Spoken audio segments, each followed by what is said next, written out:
Hey guys, it is Jeremy again. Welcome back to Books and Coffee. Today I have a little bit of a different video for you guys. I'm back to do another season review for you guys. It's gonna be a little bit different from my season review that I did for like the Vampire Diaries season 1. Is the only other one I've done. This is something I've been promising to give you guys more of, and yet I keep kind of going back. I haven't really been active on this channel this year. I think this is only the third video I've done this year, which is really bad considering it's the 1st of May, but since this show has kind of taken over my life the past couple of weeks, I really want to talk about it. Nobody really talks about it. It's a very old TV show. It's even older than the Andy Griffith Show and the Dick Van Dyke Show, so I'm just going to talk about it. So if you guys are fans of the Rifleman that just randomly came across this video, I hope you guys enjoy. Those who are subscribed to this channel, I hope you guys also enjoy. I am not currently reading anything right now because I'm kind of in a really bad reading rut. I mean every book I pick up I just can't seem to get into it. Even like old favorites like Harry Potter and Twilight, Hunger Games, I just can't seem to even reread anything either. So hopefully I can get over that and find something that's maybe really short and kind of read that and then be able to post a review. So, but without further ado, I'm going to be talking about like my new kind of obsession / TV show that I'm like really enjoying, and it's very strange for me to enjoy something like this. It's also been brought to my attention that by one of my sisters that no millennial should be watching this, basically. Yeah, but anyway, we're gonna talk about it, and the show / season review I'm going to be talking about is going to be on the Rifleman TV show. How they bundled the DVDs are very weird. They're actually in 2 volumes. They kind of remind me of how Teen Wolf was. Teen Wolf did that, but I think the only reason they did that to some of the seasons was because they were actually split into 2 parts for some reason. So yeah, $40 for both of these. They were basically $20 each, so by extension, like $1 per episode, if you want to look at it like that, because both of these were it was like $42. There's 20 episodes in each one. But I found out about this show because I'm a Prime member from Amazon Prime for Amazon Prime, what do you want to freaking call that?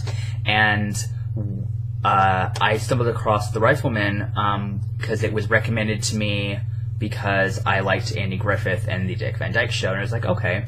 So I read the summary of the first episode, and when I found out that this was actually a Western TV series that ran from, I'm not sure when, but 1958 to 1963, I was like, okay, it's old, but it's also a Western, and I was like, ooh, I'm not sure. I mean, I've seen like a couple episodes of Gunsmoke, a few episodes of Bonanza. I've seen The Good and the Bad and the Ugly with Clint Eastwood. I've seen the film The Quick and the Dead. So I'm not really a newbie when it comes to Westerns, but I definitely don't have like a lot of knowledge of Westerns and everything.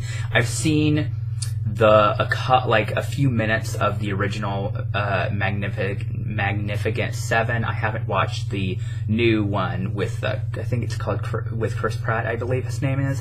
Haven't watched that, but it does look promising, and I am kind of a fan of Westerns because of this show, so I might look into those. But before I really jump into the show and my review, I want to say this video is going to be incredibly long, probably more than half an hour, if not longer. So get a nice cup of coffee, get a drink, get a snack, get into your comfy armchair if you have one. It's going to be a long one. But anyway, without further ado, I sat down and I watched the pilot, which is called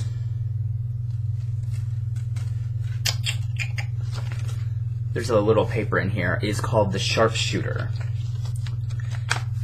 And so I'll just hold this case up as I talk. But I watched the first episode and I loved it, and I was like, I'm watching this, and 2 weeks later, I binged the entire series, all 5 seasons, 168 episodes, 25 minutes per episode. That's like 70 hours of television that I watched, and this show makes you scared. It pulls on your heartstrings. You love it. You hate the bad guys. You love the good guys. It's just wonderful. That's all I can say about this show. It's wonderful. We're going to talk about a lot of things over the next several weeks as I post these season reviews, because there's a lot of episodes in this show. There's a lot. It's 168 episodes over the 5 seasons, though. That's a lot. So, but what I will say is, out of my entire life, out of every TV show I've ever watched, most seasons of TV shows typically don't really have a lot of episodes per season. Like, if you have an hour-long show that runs about 42 to 43, 45 minutes, typically with around 20 episodes, you're going to get about 900 minutes for the season. Season 1 of The Rifleman contains 40 episodes. That is over 1,000 minutes for just one season. And almost the entire run, like season 1 has 40, season 2 has 36, season 3 I think has 34, season 4 has 32, and the last season, season 5, the final season, has 26. When I get around to reviewing the last season, I will tell you why the last season only has 26 episodes. But it's been 6 minutes, almost 7. I want to actually get into my actual review. So this review is going to be kind of split into 2 different sections. The first section is going to be a lot of background information that you may want to know. I always like the kind of finding out these things. It kind of just makes watching the show a little bit more interesting. Get a little bit of background noise about the show. The show, once again, as I said, ran for 5 years, from 1958 to 1963 on I think it was AMC. ABC. And I cannot tell you, it has been such a long time since I have found a show that has beaten Merlin. Merlin has been my favorite show for easily the last 10 years. This show beat Merlin, and you guys know how much I feel about that show because I talk about it all the time. And so, yeah, without further ado, let's talk about what the Rifleman really is. What is the basic premise? And since I kind of suck at summaries, we're just going to read the back of the very brief synopsis, and it kind of tells you everything. The Rifleman, the original series starring Chuck Connors and Johnny Crawford, is the iconic television western set in the town of North Fork, where a widowed rancher faces the challenges of raising his son alone, assisting Marshal Micah Torrance to maintain law and order in the frontier of the New Mexico territory. That's basically a very rough summary. We follow a man named Mark McCain. Excuse me, I'm all over the place, sorry. We follow a young rancher who is just moving to North Fork, New Mexico territory to, basically move forward. He originally lived in Eden, Oklahoma. The show is also set in 1881, so it's set in the 19th century, or, about the last 20 years of the 19th century. And, Western, everything, you use guns for everything, and it's just so interesting. And just like when I watched the Dick Van Dyke Show and I watched the Andy Griffith Show, I found so many wonderful life lessons and pieces of advice in this show.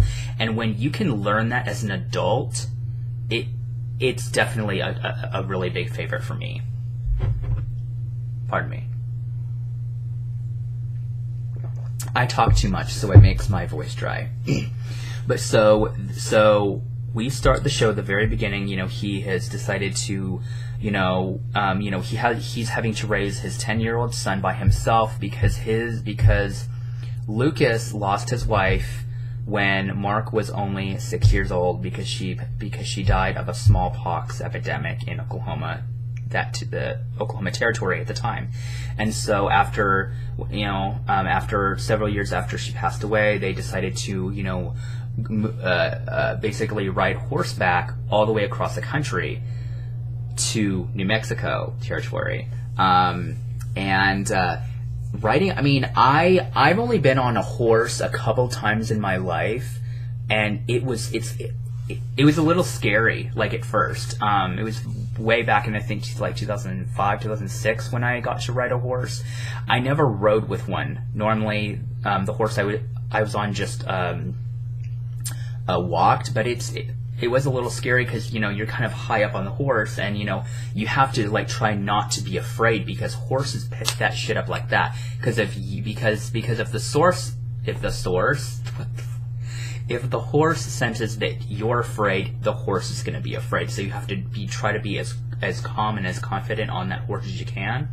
I mean, I'm not an expert, but when I was riding a horse, I had an instructor, and that's exactly what he told me. So, and he had been working with horses for well over 25 years. So it's from a pretty reliable source. And so, like, everything was so interesting back in, like, the 18th century, and then I look at our world sometimes, and it makes me just want to pray heavily, and just kind of wish that I could wake up the next day and nothing I see in this world could be real, and everything could be like it is in this show, because, I mean, you know, you work for everything you have, you come home to a nice home, you know, you work hard, you have food on the table, and normally that's enough. And it seems like such a more peaceful time, and I feel like the state of our country is just not in a very stable place. And I know this is going to sound really negative, but I just don't see it becoming in a really stable place for probably a few more decades, personally. But anyway, once again, I get off on tangents a lot, so I apologize. And so that's basically the start of the show. Is we're following the main three characters are Micah Torrance, who is the marshal, which is basically our version of a sheriff of the town. Basically, I mean, 19th century things were very, very different back then. Technology was not a thing, which is probably a huge factor of why I love the show, because I don't really like a lot of technology. I use technology, so it makes me kind of sound like a hypocrite a little bit, but I have it, but it doesn't mean I like owning it. It doesn't mean I really like using it, or I like that it exists. Some of it has a lot of pros, but I feel like there's more cons than pros. But anyway, we're gonna, get on with it. And what was so interesting is this show really showed how a lot of hardworking people who had ranches and farms was. I mean, it's a lot of physical labor, and at times I would think, it's like, I wonder if I could do that. It'd be great because I would lose all my weight. I wouldn't have to worry about my having body issues, or I wouldn't have to worry about body shaming myself, because I've been wanting to lose weight back when I first started this channel. I would sometimes I watched that first video I did of this channel, and I felt like I was so thin back then. Almost 6 years, so yeah, it happens. But one of my favorite parts of this show was, and one of the biggest aspects of the show, is the father-son relationship between Lucas and Mark. Mark is 10 years old, so, Lucas is trying to raise him and teach him, proper good values.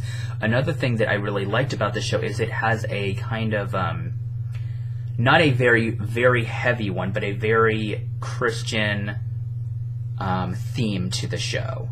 And one of the biggest themes of the show is giving second chances and forgiveness. And I think those are two wonderfully morally construct ideas that a show could possibly have. Some people may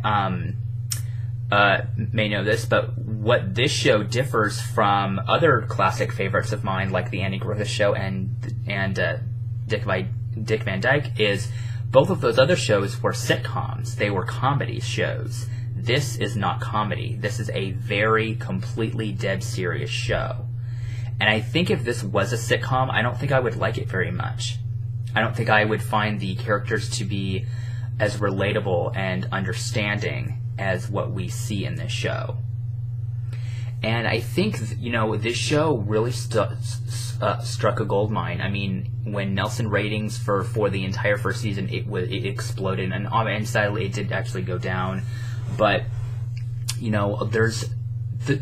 there's just so much in this show that I adore. There's so many moments between the characters and the storylines, and every time I would watch an episode, the episode storylines would knock me on my ass, because I'm not expecting a 30-minute show to have such a good plot. And you watch that episode after episode after episode. Some episodes are much, much better than others, obviously. I think that's with almost every show. Some shows, you're not going to have a great episode for everything. But I was very, very happy to find that those bad episodes are very few and far between. Almost every show is really good. And it's really fun to see how much the show tackled such wonderful moments. I mean, this show talks about prejudice and racism at times, which was kind of a surprising thing to do in 1958. A lot of older shows tend to have that, are we going to address it, or are we just not going to, do it? It tackles these really difficult subject matter head on, and for a show that was in the very tail end of the 50s, I was very surprised by a lot of things. And it also kind of made me realize how difficult it is owning a ranch. I mean, taking care of your cattle, making a living off of that. It is a lot of physical work. It's a lot of work. It's a lot of, it's, honestly, it's one thing to watch something and say, I could probably do that. That'd be kind of cool. That's a whole nother story of actually doing it. Because I probably would say, like right now, that I could totally do that. Yeah, no problem. No. I don't mind physical work. But I don't think I could do physical work going to bed every night with every part of my body screaming to lie down. I don't think I could do that every day. It's one thing, mucking out your horses, feeding your cattle, keeping things clean. I just don't think I could do that. I just don't think I could.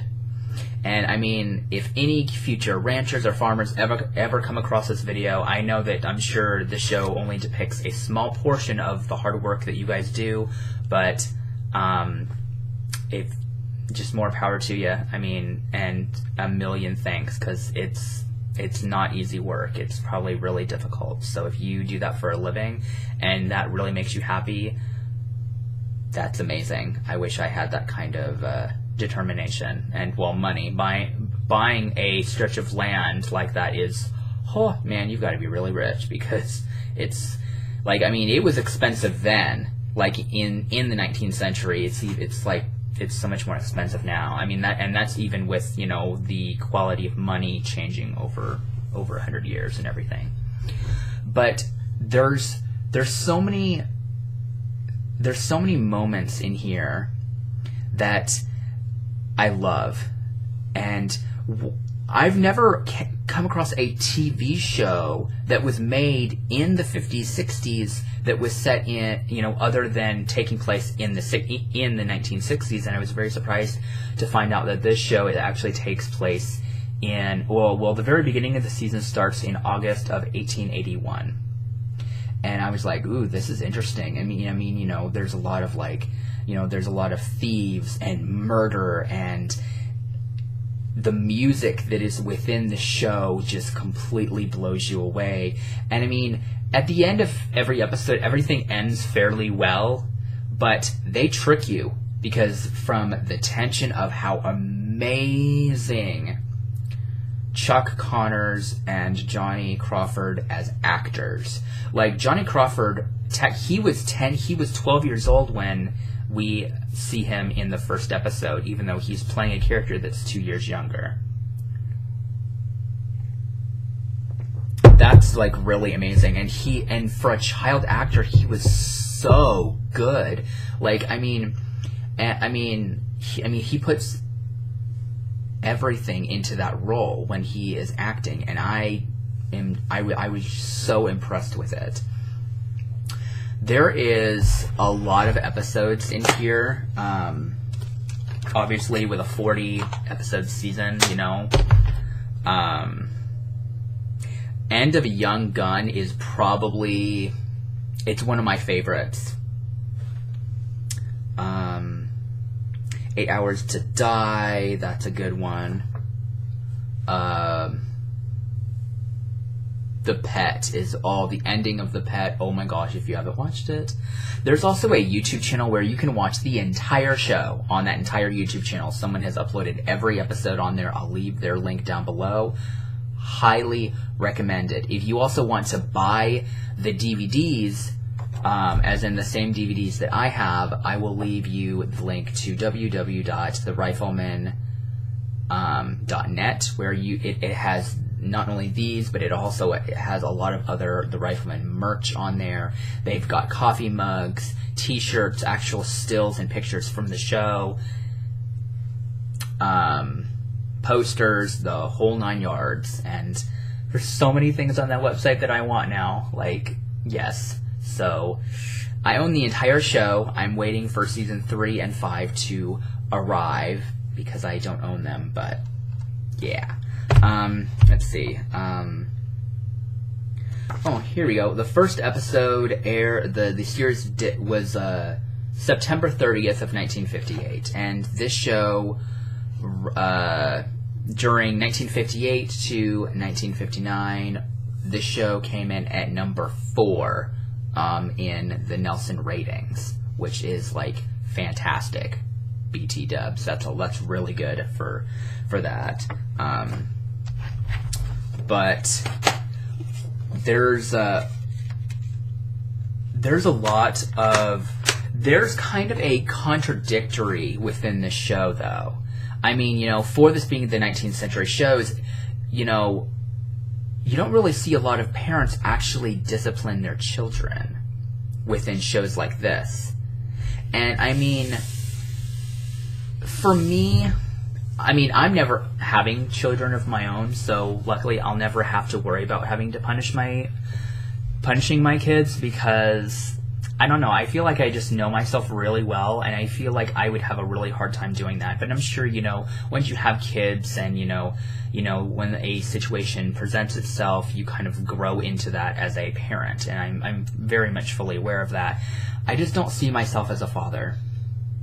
I just don't really see myself as that. I don't know. It's just like the very concept of me being called dad or daddy just seems really, really far-fetched to me. But, you know, who knows what the future will hold. I mean, I am, you know, fairly young. I mean, I'm at the very end of my 20s, so I don't know. I don't want to have kids too late in life if I am going to have any. And I only want one. If I'm going to have kids, I want only one, and I only want a boy. I don't think I'm cut out for raising girls. Too much drama for me. That, and I don't want to be the stereotypical father with the shotgun, you know, pointing it at some dude who wants to date my daughter. I am not cut out for that shit, so I don't want to have to deal with that. But, oh yeah, I was going to look at this other thing here.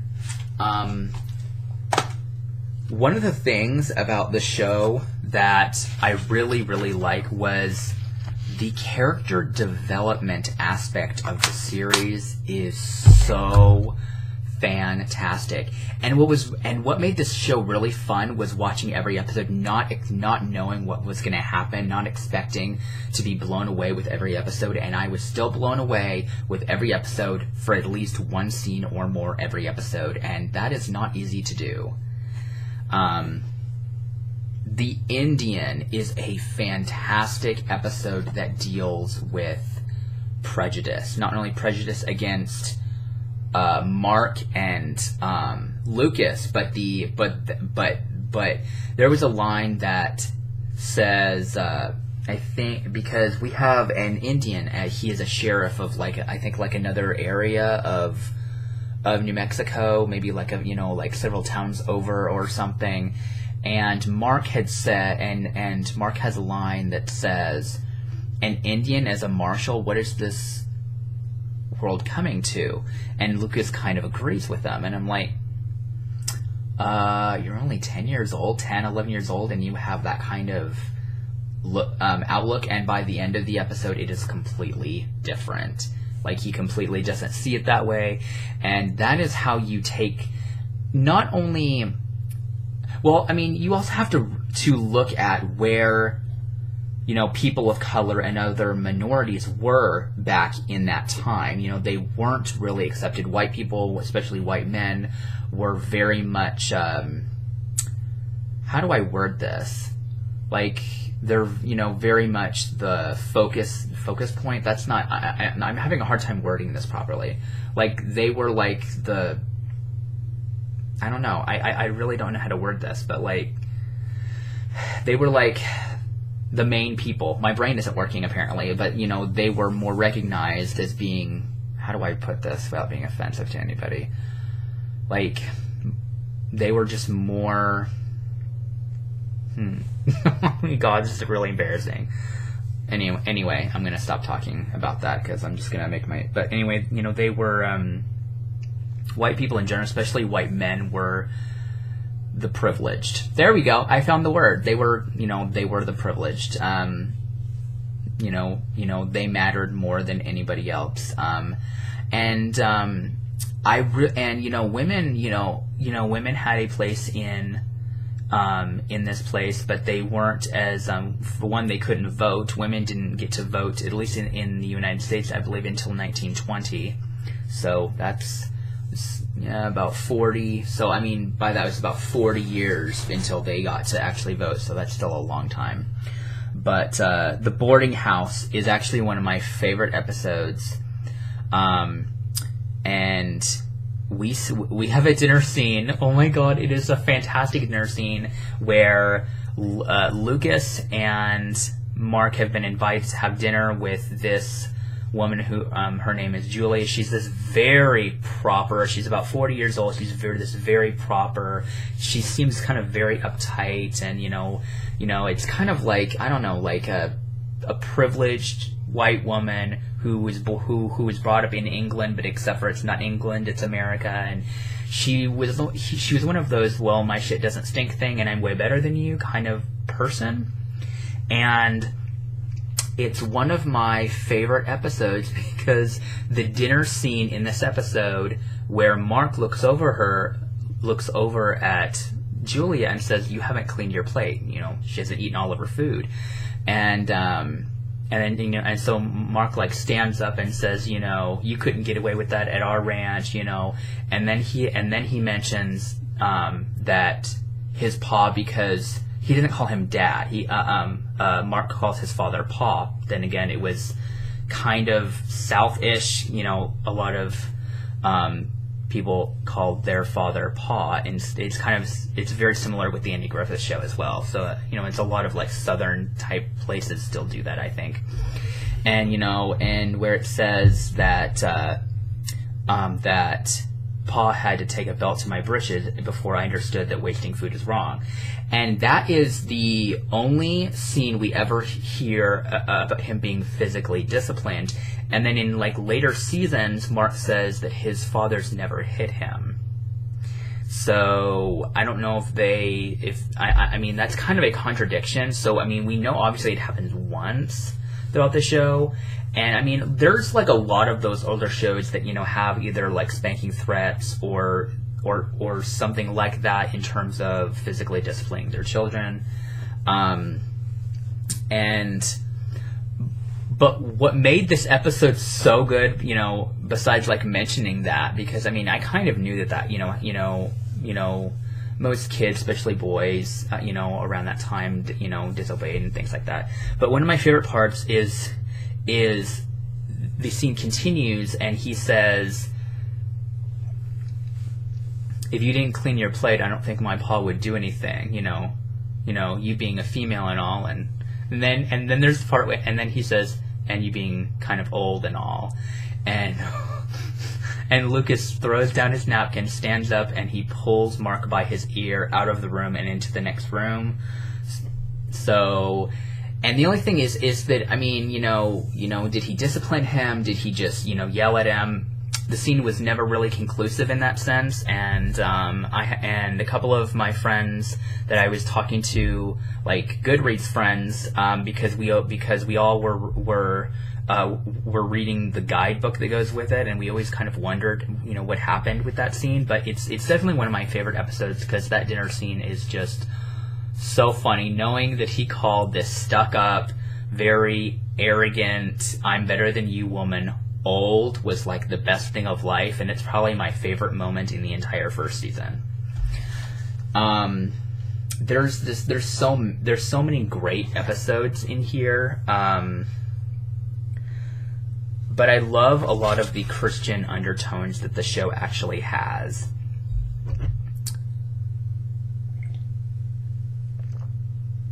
Where, bad things happen, people end up, dying, and it's really funny when you watch a show like this and you don't expect to be surprised. You don't expect to learn anything.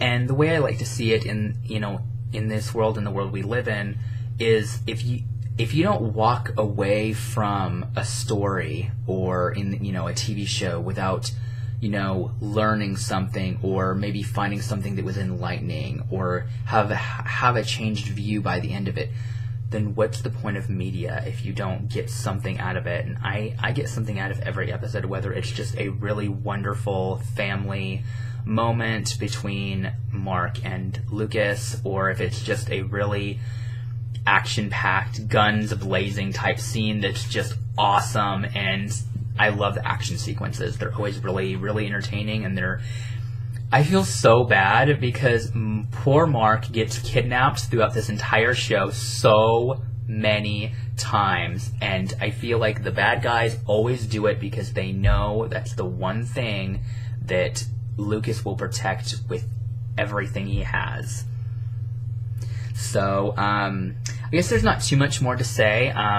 32 minutes is kind of a long enough review, but yes, I definitely would recommend the show. I would definitely recommend it if you love westerns, if you love father-son relationships, if you love action sequences. They have a lot in here. They're really fun, and it also makes you really look at how far we've come as the world in terms of technology, and how science has come in terms of medicine. And just watching this show it's like, wow, it's a complete punch to the gut in places. Then there's a lot of beautiful emotional scenes in here that just pull at your heartstrings in so many ways. The ending of the episode,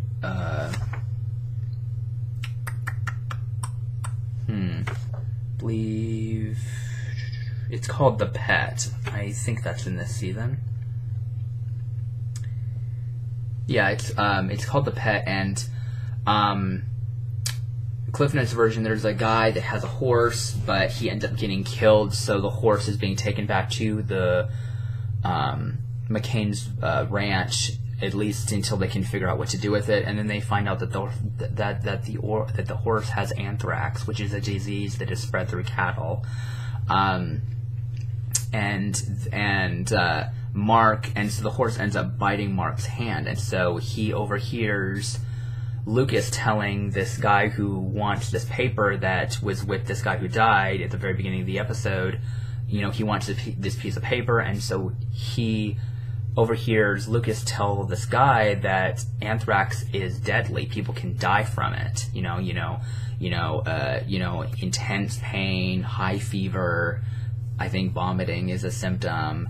It's not a pleasant way to die, or even be sick for that matter. And so it's a very emotional scene that I just love. And for someone a very young actor to do it so well, so convincingly, and the acting is so spot on and true is just a huge testament to this entire series.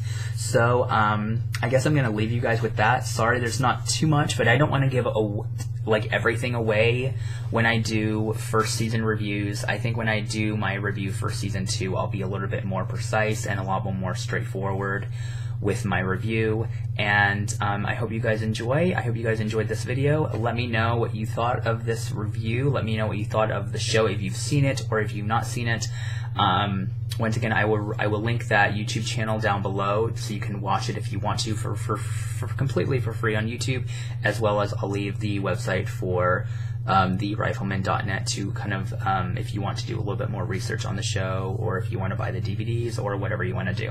So I will talk to you guys in my next video, and I hope you guys enjoy and have a wonderful day. Bye.